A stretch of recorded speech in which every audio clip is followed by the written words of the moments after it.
Сергей, все-таки вся ваша юность шахматная все-таки как-то в сознании людей и шахматных любителей связана с фамилией Фурман.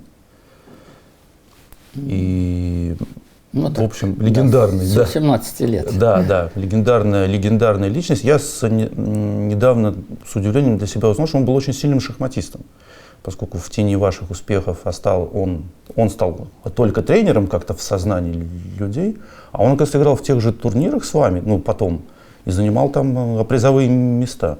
Как вы с ним вообще познакомились? Как он появился? Нет, вообще Либерзон говорил, что Фурман чемпион мира по игре белыми фигурами.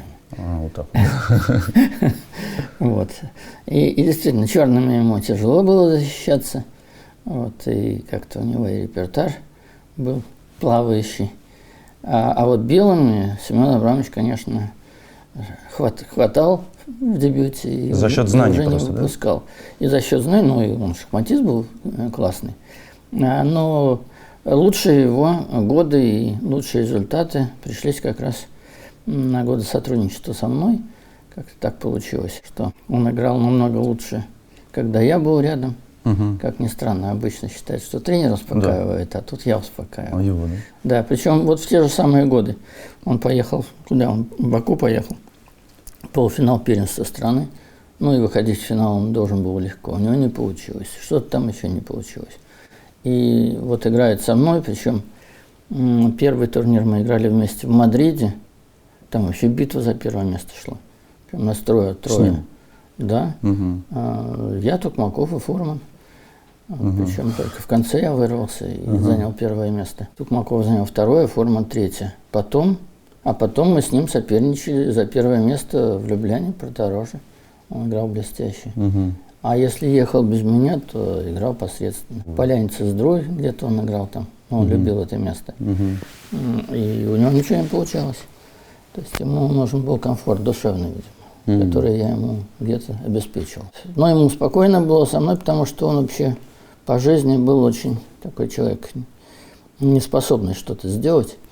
Вот, и как-то наше сотрудничество отразилось на мне, потому что, поскольку Фурман ничего сделать не мог, то всеми оргвопросами занимался я, как ни странно. Начиная с 18 лет я организовывал наши сборы, я договаривался, где мы будем тренироваться, вот, я договаривался с возможным составом участников, кто работал бы с нами. Вот это все делал я. Но это мне, кстати, помогло очень серьезно, когда Фурмана не стало, то мне же нужно было там, его не стало в начале марта, а матч с Кочным на первенство мира в июле месяце. Мне нужно было сколотить команду, потому что я-то вообще считал, что шахматная часть как бы закрыта Фурманом. Вот, а тут мне нужно было команду взять и взять руководство на себя и отработать вопросы, которые необходимо решать. Вот, вопросы шахматного порядка. Потому что как-то у нас распределение было такое, что о шахматах думал Фурман, вот, готовил там задания тренерам, ну и вместе мы смотрели что-то. А когда его не стало, то мне пришлось всем этим заниматься самому. А это дело непростое. Но, с другой стороны, может это и хорошо, да, было? Ну, как-то сами зато все через себя пропустили. В общем, как-то у меня это получилось, хотя народ удивлялся, что как-то так возможно. Но оказалось возможно. Но он был знатоком его дебюта, да? Да, у него знания были энциклопедические. И, собственно, вот дебют так на гроссмейстерском уровне мы ставили вместе. Я там много чего внес своего, вот, но основные идеи и то, что как-то по стилю мне подходило, предложения были поначалу от Фурмана. Вот.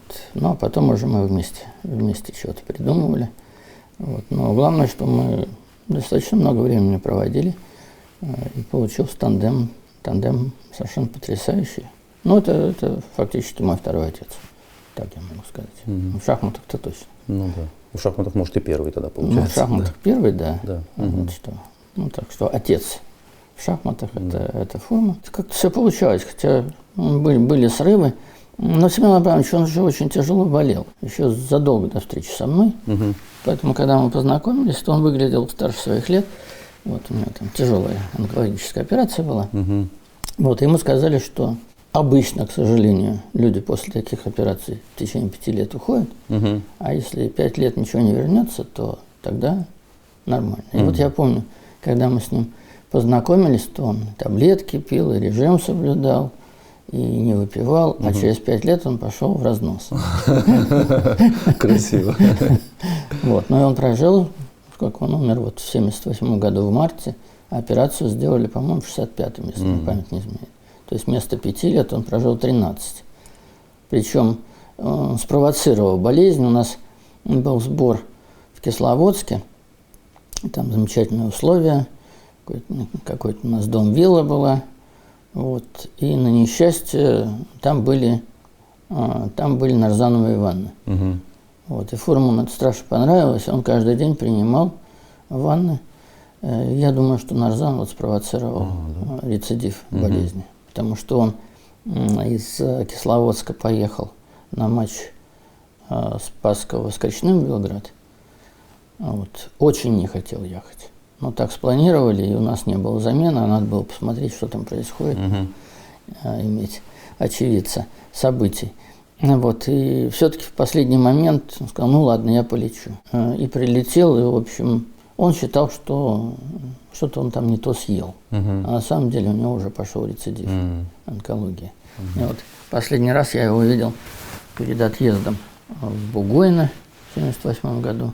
Он в больнице лежал. Ну, кстати, он не произвел впечатление смертельно больного человека. Это знаменитая фотография, а вот кого-то Донского, что Донского, по-моему, со мной не было.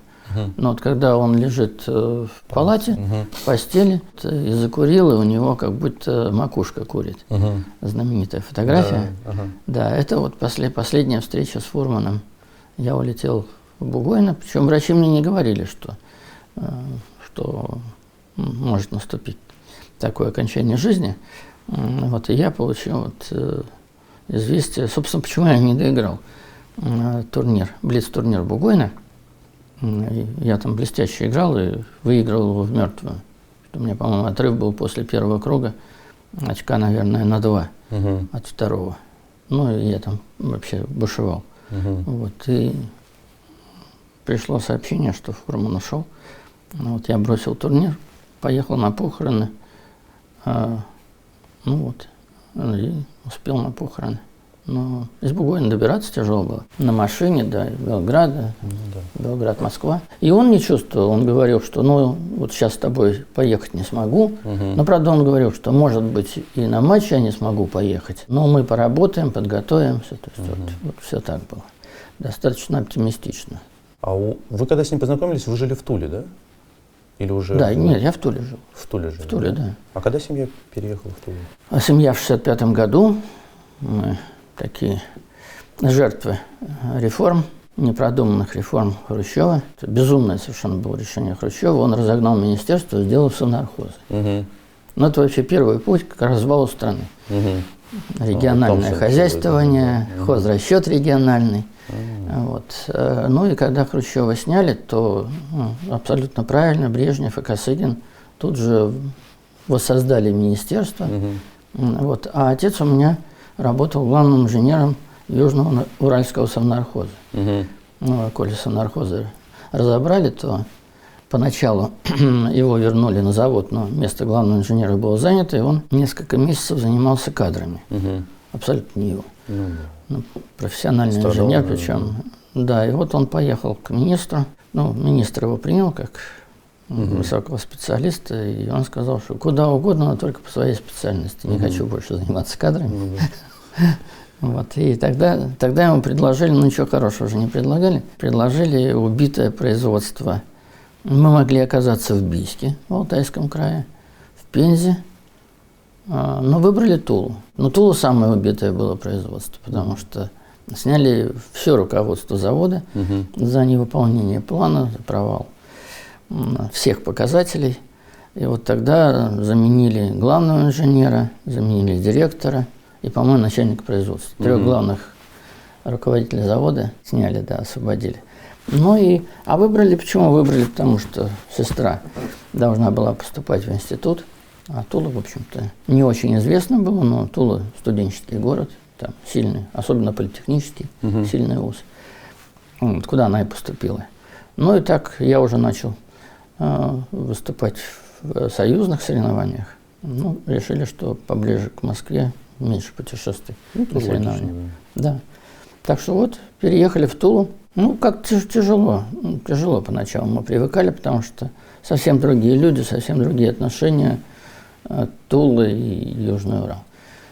Вот. Разница дикая совершенно. Да? Да, совершенно. Ну, у нас вообще на Южном Урале двери в квартиры закрывались только когда в мае заезжали цыгане.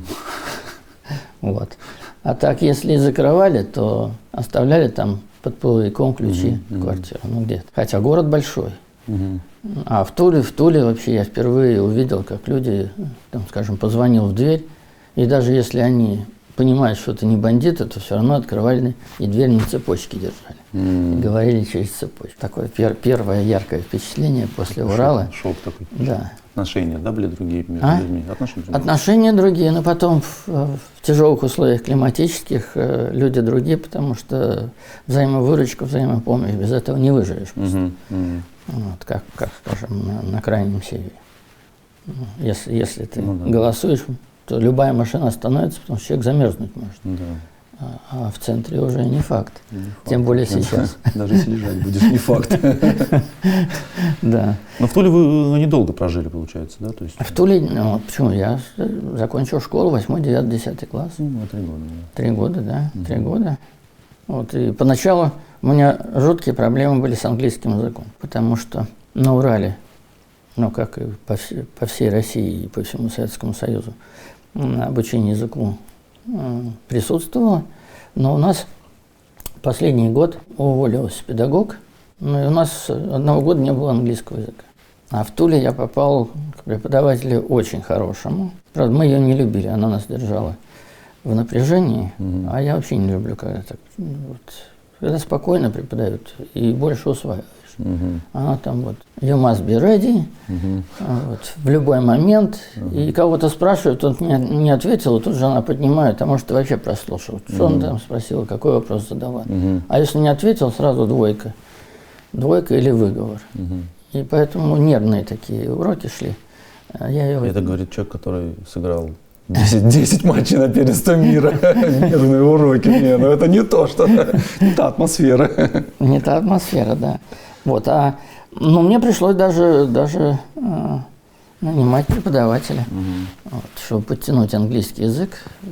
Но вот если говорить об английском языке, то, конечно, путешествие, но у меня совершенно фантастический преподаватель была в Московском университете не на мехмате, а на экономическом. Когда я перевелся на экономический, вот, я там проучился полгода, потом уехал в Ленинград.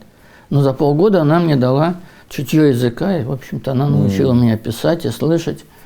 Я даже, если не знаю слова, то я могу его правильно до сих пор записать по-английски, без ошибок. И, собственно, если я, скажем, пишу статьи или выступления, я не пишу на русском языке и перевожу с русского, я сразу пишу на английском. Да. Все статьи, что я там в английских журналах писал, вот я писал сходу на английском языке.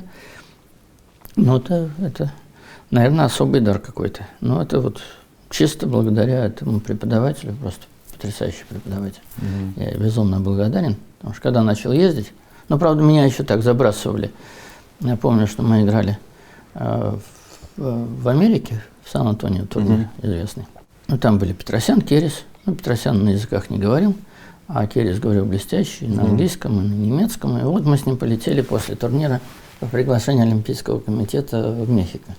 Полночь мы прилетали, я уже так на учете и у прессы, поскольку уже в тот момент, тем более, что в Сан-Антонио я одним из победителей турнира оказался. После Фишера все понимали, что, может быть, и я выйду на него.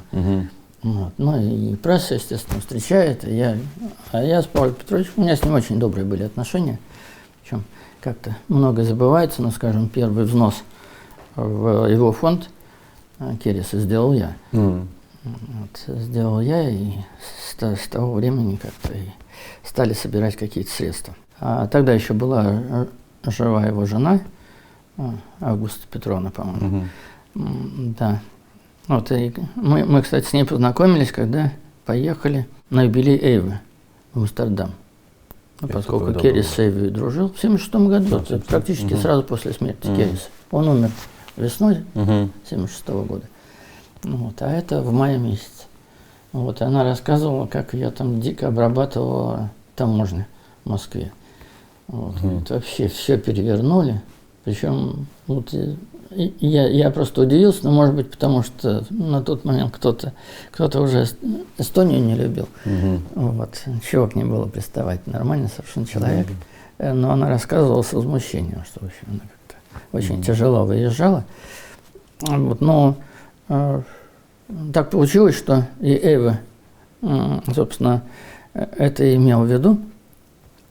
И сразу, как только начали праздновать его юбилей, а народу собралось очень много, и под юбилей сделали турнир.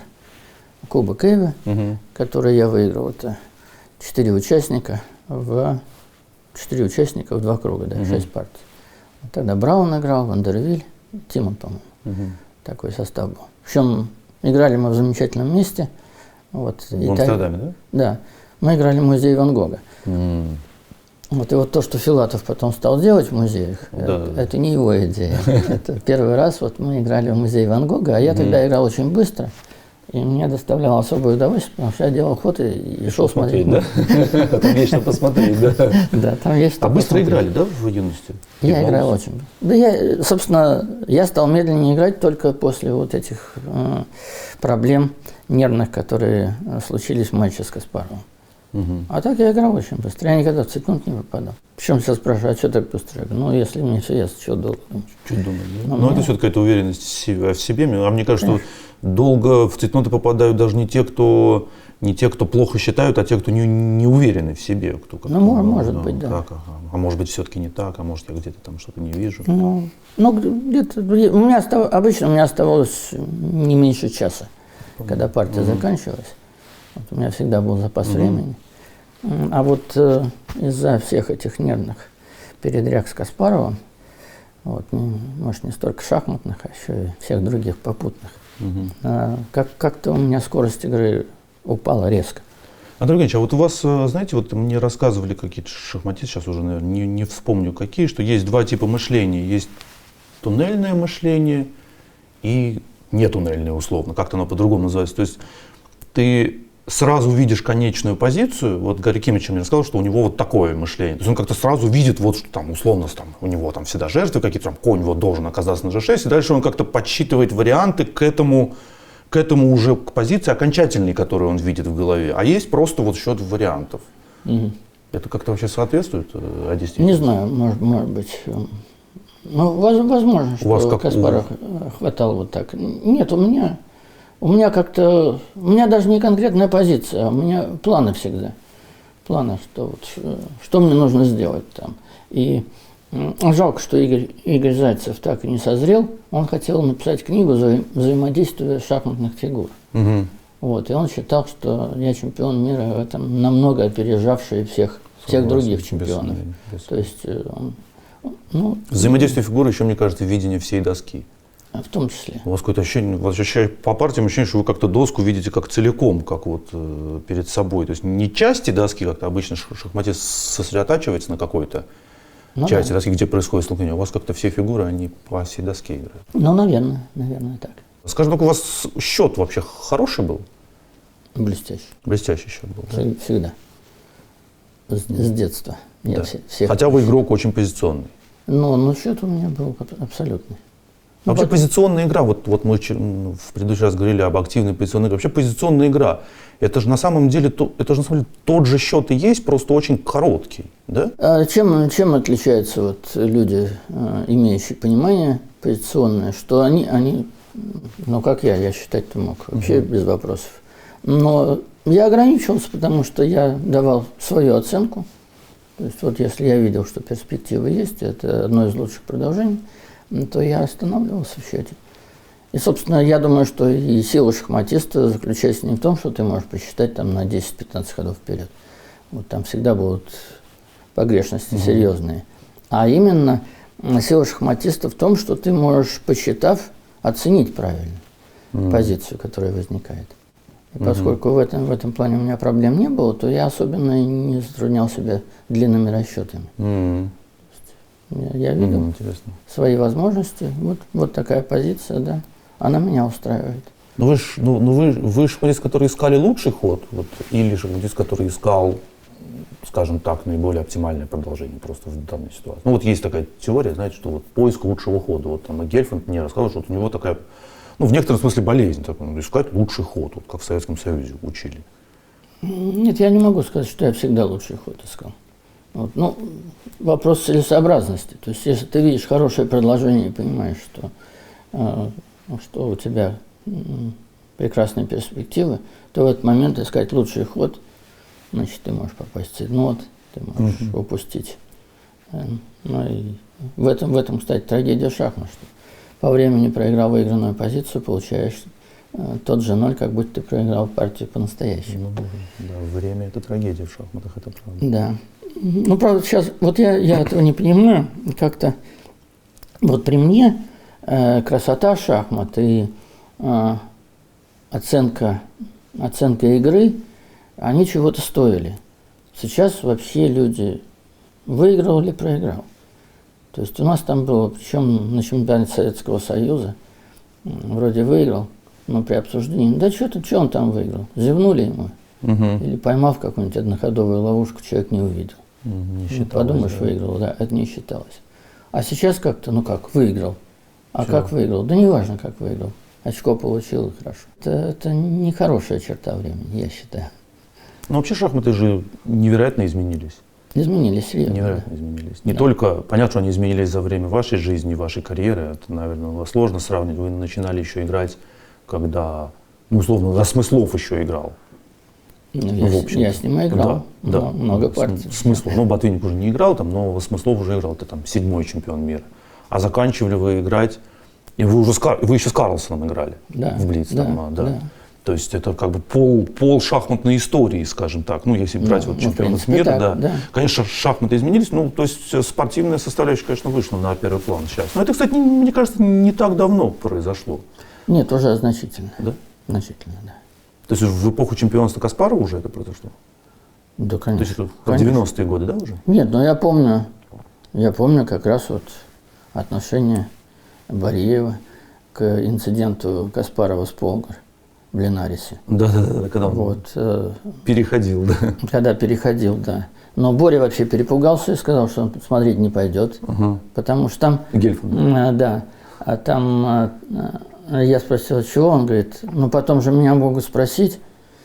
Ну, логично, да, не поспоришь, спросят, более того. Вот. А Бореев, как раз мы завтракали. Там же обнаружили пленку неожиданно. И поначалу все говорили, и Каспаров набросился, и Интера, что вот Полгар за счет имени Каспарова хочет себя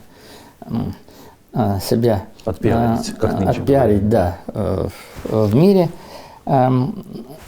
А в этот момент в Мадриде присутствовала группа документалистов. И они пошли просто кофе выпить. И камеры оставили на партии Каспарова с Полгаром. Ну, поскольку профессионалов не было, то они не помнили. Приехали в Мадрид, и уже у нас вот этот скандал разразился, но Вентера его быстро придушил. Ну и как-то мне на следующее утро сказала Клара, мама. Как ни странно, имена одинаковые. У мамы Каспарова и у Юдит, у семейства Полгар. Она сказала, что я, говорит, сама не видела, но я сидела в зале, и кто-то из зрителей сказал, что Каспаров взял ход назад. А во время партии Полгар ничего не сказала, да? То есть партия просто закончилась? Полгар не сказала ничего. Но почему не сказала? Мы ехали вместе в машине в Мадрид. Потом? Да. У нас рано утром была машина, и как раз им надо было, и я почему-то один ехал, обычно с тренером, а тут я ехал один. Или, может быть, было несколько машин, и мы сели в одну. И я задал вопрос Юдит. Но сначала закончим, что получилось. Значит, мы и они приехали в Мадрид, когда стали проявлять, то они увидели, что весь инцидент у них на пленке. Не повезло. Да. Вот. И они, естественно, позвонили в Мадрид, что, то есть в Мадрид, в Линарес, что у них весь инцидент на пленке. Ну, Рентеро тут же объявил их вне закона. Вот, да, запретил вообще показывать эти кадры в официальных помещениях. Но они сняли просто какой-то номер в гостинице. И там показывали. И вот я помню, что утром мы завтракаем, и Гельфанд, почему я знаю его первую реакцию, и Бореев. Вот. И я им говорю, значит, Гельфанд сказал, что нет, я не пойду, вот, поскольку вот, могут потом спросить. Вот. Такая интересная реакция. А Бореев говорит, так а что, и результат партии могут поменять? Я говорю, нет, но Юдит же вовремя не протестовала, поэтому на результат партии это уже никакого влияния оказывать не будет. Говорит, ну если не будет, что тогда смотреть? Тоже верно. Женя практичный человек очень, да. А это какой год? Это 94-й. А, это раз тот, собственно, ваш Линарес, конечно, да? Конечно, то, что я. Да. Вот полочка, но там не полочка, там очко. Который, потому что Каспаров делал ход, он проигрывал качество, форсированно. Вот, но у Юдит было мало времени. И она мне объяснила, что там, значит, вот был этот самый Фалкон. Кто был? Фалкон, судья из Барселоны. Карманный судья Каспарова. Вот, причем я никогда этим не занимался, Каспаров занимался всегда. Он диктовал имена судей, которые должны быть на турнирах, где он играет. Хотя в шахматах судья, ну как, общем, ну как. А ну, этот случай? Ну, если полгода очко подарил? Нет, вот. Почему я вспомнил, что Фалкон? Потому что она мне говорит, она увидела, причем все воспроизведено было. Там журнал «Очи por очи» испанский. Они вообще воспроизвели это в долях секунды. И видно, что и Каспаров видел, что он ход назад взял. И его реакция после того, как Юдит не протестовала. Вот. Дальше анализ, правда, он не был записан, но она мне говорила, что в анализе, что происходило. Вот. Но вопрос в том, что она посмотрела на Фалкона, вот, который показал, что все нормально. Так можно. Она начала записывать, потому что он руку отпустил, а у нее был цейтнот. У нее было меньше 3 минут. Вот. И она начала записывать ход. Вот, и вдруг Каспаров увидел, что он проигрывает качество, и он так вот, нельзя сказать, что он руку убрал. Нет, он руку не убрал. Да, он отпустил коня, ну, все видно. Что да, отпустил и сразу взял. Да, сразу вот так, нервно схватил, начал им крутить, вот, и взгляд Юдит такой, ничего не понимающий, что происходит, что он коня крутит, он же его поставил на место уже. Вот, и вдруг он, значит, думал, и решил все-таки ход назад взять. И поставил коня на правильное поле. Вот. Ну, и Юдит в растерянности начинает смотреть, оглядываться, смотрит на Фалкона, который стоит перед столиком и смотрит на стол. Вот. И она так вопросительно смотрит на него, а он показывает, что ничего не случилось. И она понимает, что если она протестует, то у нее просто протест не будет принят, и она еще получит 2 штрафных минуты. Что получилось, что она не протестовала. Да, после этого она посмотрела на Луиса Рентеро. Вот. А у Луиса была привычка, он не смотрел на доску, он смотрел на демонстрационную доску. Ну и как обычно, он стоял полуспиной к доске, но ясно было, что он не видел этого. Потому что если бы он видел, то у него на лице бы это отразилось, поскольку все-таки он человек порядочный. Вот, в отличие от Фалькона. Вот. И Юдит решила, что она просто потеряет минуты, и она не протестовала. Ну, в истории осталось. Но, не вычеркнешь. Да, но в истории осталось, да, в общем. Не часто чемпионы мира ход назад берут. Да. Ну, Карлсон тоже любит этим промышлять. Да? Да, 2 раза. Он с Костенюк играл. Так. Вот на как раз блицах, который Александр Григорьевич Бах организовал в Москве после мемориала Таля. И там он просто, как-то вот так, типа, она, с Костенюк это такие штуки не проходят. И он так сдал, и он сдался после этого с Костенюк в таком еще возмущении. Меня вот поразило это. Я это видел вживую. А вот так, да? Я не понимаю, чем ты возмущаешься? Ну, ты ход назад пытаешься в шахматах взять. Это как бы, то есть, Ну да. Что это такое? Да? Нет, когда на виду у всех, но один-то скрытый случай был. И вот, к сожалению, недавно ушел свидетель этого происшествия, Женя Свешников, замечательный совершенно гроссмейстер, в общем, исследователь и серьезный теоретик. Вот, он видел это. Партия Романишина-Сталин. Чемпионат Советского Союза, по-моему, в Минске. Так взял ход назад. Вот так. Да. Причем Романишин это видел. У меня с ним очень добрые отношения до сих пор, несмотря на то, что с Украиной у нас не все в порядке. Да. Но Олега я знаю с малых лет, как и он меня, мы ровесники почти. Так вот, Олег видел, что так взял ход назад. Но ему стало неудобно, говорит, ну, против Тали я буду требовать, чтобы он поставил фигуру на место, на котором отпустил руку. Я, говорит, не стал. Судья должен вмешиваться, конечно. Судьи не было. Судьи не было. Вот. Ну и Олег даже никому не сказал. Но что нехорошо, что Таль тоже это видел, но не извинился. Не извинился? Не извинился, нет. Долго доигрывали, Олег все-таки партию выиграл. Вот. Но Таль не извинился. Ну и Олег мне об этом сказал, что, в общем-то, ну, когда пришел в себя, то вообще-то такую партию надо сдавать. Не откладывать и не биться до конца, а просто сдавать, да?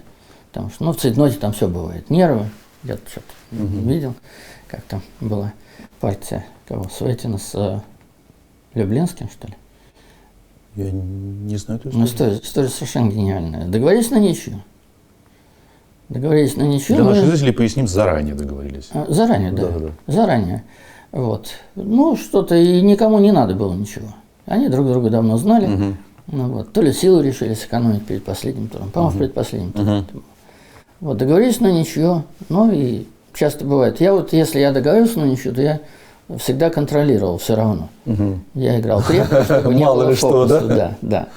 Вот. А тут Сойтин так играл шаляй-валяй, и получилась плохая позиция. Он предлагает ничью, Люблинский отказывается.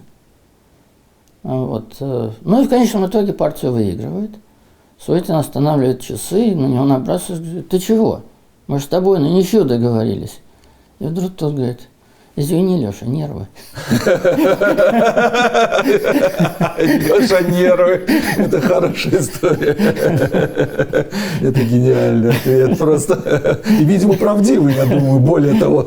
Нет, но скорее всего, да. На эту тему другая история, еще более классическая. Это Смыслов и Ботвинник. Причем это я все от очевидцев узнавал. 1952 год. Формируется команда Советского Союза на первую Олимпиаду, где мы принимаем участие. Вот. И за бортом оказывается Котов Александр Александрович. Вот. Ну, он заслуженный человек, у него орден Ленина, он там, по-моему, что-то какое-то приложение сделал к системе «Катюша».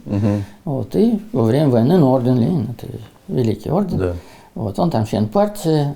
И дальше ему очень хочется поехать в Финляндию и быть в составе команды. И что придумывает Котов? Он придумывает, что вот, ну там как 4 основных и 2 запасных такая форма была, что вроде никого из тех, кто попал в команду, он вытеснить не может. Вот, и он выбирает самую слабую точку, или как сейчас принято говорить, слабое звено чемпиона мира Ботвинника. Интересно. И пишет письмо в ЦК партии, что вот Ботвинник, став чемпионом мира, занимался научной деятельностью, защищал диссертацию или готовил диссертацию. Вот, еле-еле свел ничью матч с Бронштейном. Что правда. Да, и что его практический результат не столь сильны, а на первой доске нам будет противостоять в первую очередь команда Соединенных Штатов Америки и чрезвычайно талантливый и один из лучших шахматистов в истории Самуэль Лишевский. Вот. И поскольку нет уверенности в том, что Ботвинник в форму войдет, надо было бы подумать о его реноме и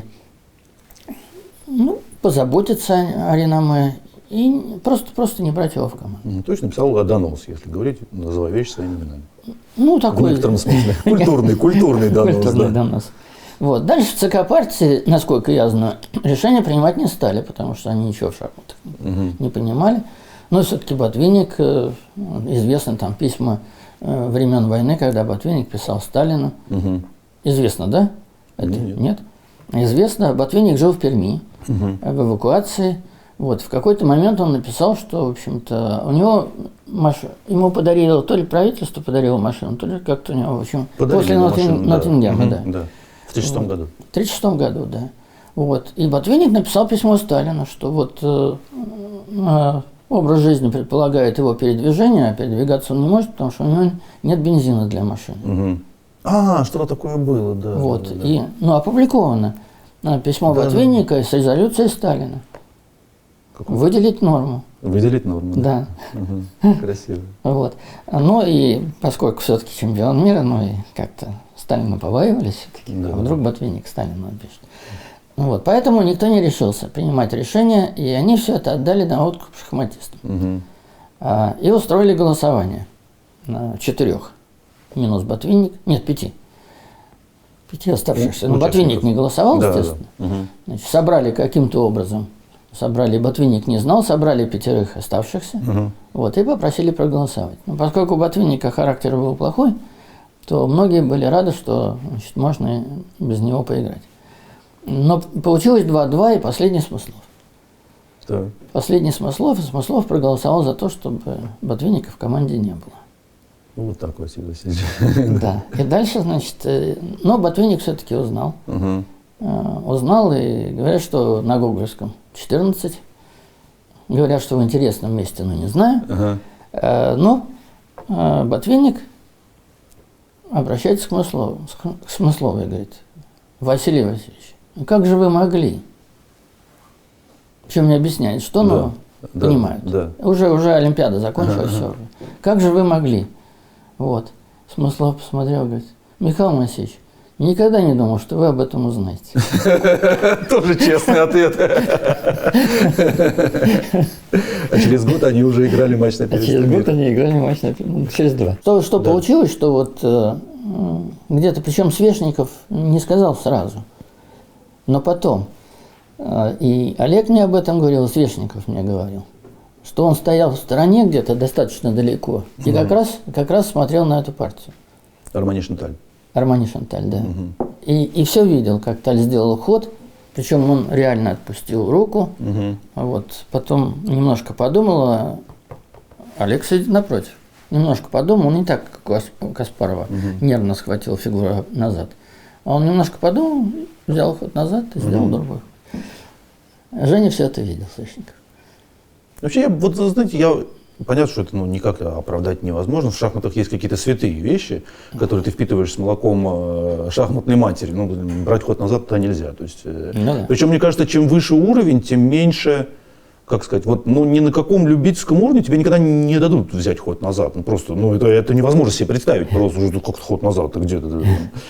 Вот. Мне, кстати, Каспаров рассказывал, что он попытался исполнить то же самое еще в детстве. Он играл, сейчас не помню где, он играл, по-моему, какое-то то ли юношеское первенство, то ли что-то, и он, там у него конь на Е3 стоял, или там на F3, он конь G5 хотел пойти, потом увидел, что там как это проигрывает сразу, но он тогда не опустил. Не опустил и поставил его на D4. А я его спросил, говорю, а это как с Полгар, что ли, было? Он говорит, нет, с Полгар дали, а опустить, говорит, там бы не дали.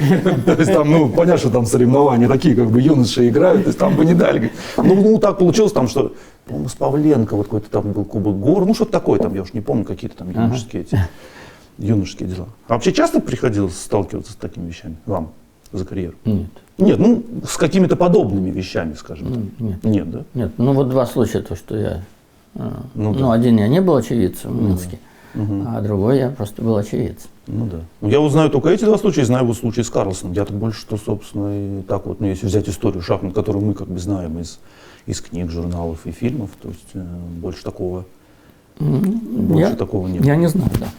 Таких случаев больше не знаю. Я как-то в голове всегда это оправдываю какой-то безумной страстью к победе, которая охватывает шахматистов во время партии. Где-то я это, знаете, могу оправдать. Не оправдать по жизни, естественно, это нарушение правил, это невозможно оправдать, но как-то я могу это понять, скажем так. Да, вот понять. Правильнее сказать. Да, понять. Понять я могу, что когда, особенно, там, Каспаров, условно, это же человек, который, он страстно как бы желает выиграть партию. Тут Нет, низу. в тот момент он вообще был в расстройстве большом, потому что... У вас все хорошо было. Нет, так он, и я даже слышал, когда я очередную партию выигрывал, он в зале на сцене проходит, как везет, как везет. А там, кстати, мы недавно с Бореевым делали обзор, там потрясающе совершенно. Я напомню для тех, кто не в курсе, что этот турнир же в Алинарисе 1994 года, где Анатолий Евгеньевич набрал 11 очков из 13. Это уникальный результат в истории шахмат, какой-то невероятный перформанс, показатель. Ну, в общем, это такого в шахматах не было. Да. Ни до, ни после. Но там действительно очень много партий. Ну, везения в шахматах такого не существует. Я считаю, это вообще полный как бы бред, что значит везет. Ну, соперник ошибся, что везет. Везет это когда 3 раза мяч от штанги в ворота попадает, а не туда. Это везет, а это немножко не то. Там все партии примерно по одному сценарию проходили, они как-то шли до контроля, и после и где-то в районе контроля человек сыпался. Нет, вот Ну, как там раз, много таких что партий. касается везет, это как раз с Бореевым. То, Ну, что где он Бореев в один не ход проиграл, забил. да, да. Вот это да. Ну да. Ну, человек просто посмотрел, и в принципе, это ничейная позиция, все. А все другое, я что-то не помню, что мне там особо везло. Нет, там не везло, там именно там не то, что вот какие-то там мало именно было такой ваших стандартных побед, когда как-то перекатал, переиграл. Там была напряженная борьба, и люди просто борьбы не выдерживали. Подожди. Ну, одна из лучших партий вообще в истории Стопалова. С Топаловым, да? Вы ее С считаете Топаловым. одной из лучших? Ну, конечно. Давайте посмотрим. А? Давайте Да. посмотрим. Да. Вы... Я ее открою? Да? Так, ну хорошо, D4. Стопалова. Да. D4, конь F6, C4, C5. C5, конь F3, да? Да. Взял. Конь D4. E6. Так, G3. G3, да. Конь C6. Слон Слон G2, G2. Слон C5. Напал. конь Пошел. B3. Так, Назад. слон E7, да? Да, конь C3. Конь C3, 0-0-0-0. 0, D6. D6, да. Угу. Слон F4. Слон F4. Да. Под конь Ну, H5, да? Под конь H5. Под конь H5, но дело в Он том, пошел. что это самое, что тут проблемы-то возникли, что если я делаю какой-то спокойный ход, то он играет А6, мне на пешку D6 не напасть никак, и он заканчивает развитие, а у меня вот это все как-то неправильно стоит. Поэтому слон F4 с тем, чтобы конь B5 и загнать куда-то фигуры. А если А6, то тогда, наверное, что к выгоде белых я играю конь Е4 и размениваю коня F6 активного на коня C3, который мне немножко закрывает позицию. Ну и главное, пешка D6, на которую я должен нападать. Вот, конь H5, Да. Е3. Слона отдаете. Отдаю слона, да. Неожиданное решение. Неожиданное решение. Да. Вот. Ну, можно было, наверное, слон Е3 ходить, но тогда неприятно конь Е5. Вот, и если конь d2, то конь g4, и как-то мой слон тут нехорош. Ну, собственно, e3 это я и наметил. Конь бьет f4 и ef. И как-то вот получилась необычная пешечная структура, потому что две пешки c4 и f4 караулят центр черных. Там пешки d6, e6. Ну и у меня достаточно свободная игра. Все фигуры хорошие. Хотя у черных теоретически преимущество двух слонов. Но у меня все, игра простая. Ферзь d2, ладья c1, ладья d1, потом конь e4. Так, он играет, да, слон d7. Ферзь d2, Ферзь d2, ферзь ферзь b8. b8. Это Да. куда он намылился? Это ладья d8 он хочет А, играть. ладья Ладья d8, защитить на d6. И ладья f d1, да? Ладья fe1. f1, да. Да. f1. И g6. g6. Но вынуждает g6, потому что если играть ладья d8, то тогда f5 неприятно. Да, тут порой провисать будет. Ну, Да, как бы да, какие-то всё. начинают с этим. Нет, ну, этот размен белым абсолютно выгоден. Ну, а если слон возьмем, то d5, поле слабое. Поэтому g6 практически вынужден, а это очень важно. Так, ладья на f8. Да, h4. h4, да. Слон на d7. И кажется, что у черных позиция короля очень крепкая, но после h5 и размена этих пешек уже какая-то висящая. Да. Он h6 сыграл. А6 сыграл, да. Ну, это правильно вроде, да? Да, Так не да. давать, не давать Правильно, конь да. b5, h5. H5, да. Сейчас это называется пешка альфа-зиру. А, вот так, да? Да, сейчас называется пешка, ну вот альфа-зиру, когда появилась в 2017 году, у него очень много партий было, где она в любых позициях играла h4, h5, h6, и там уже как бы использовала эти слабости. Ага. Вот у нас сейчас Александр Грищук записал 8 видео возмущенно на тему того, что вот только по своим, он говорит, партиям, только по моим партиям, где он это за 20 лет до Альфа-Зиру там играл h4, h5, что это просто хороший план обычно. Ну, да. Вот, да. пожалуйста, пешка Альфа-Зиру. Да, Да. h5, b5. Ну, это B5. топаловский такой ход. Ну да, в общем, на Есть. остроту, и он контр-игру ищет. Ну и кроме того, конечно, ЦБА бы тогда и d5 появляется уже на возможность за белых, да, за черных. Ну и как-то эти кони неуютные будут, b4 всегда. Ну, HG, да? Да, И конь c5. И конь c5, да. Да, это абсолютно неожиданно было для Топалова. И, в общем, такая неприятный навес. Нельзя играть слон e8, потому что конь бьет а6, Угу. и ладья бьет а6, цб. ЦБ, да. Да, и лишняя пешка достаточно неприятная. Да. Вот, поэтому бить обязан. Конь c5. Но, собственно, он и считал, что все у него в порядке. Он бьет, Угу.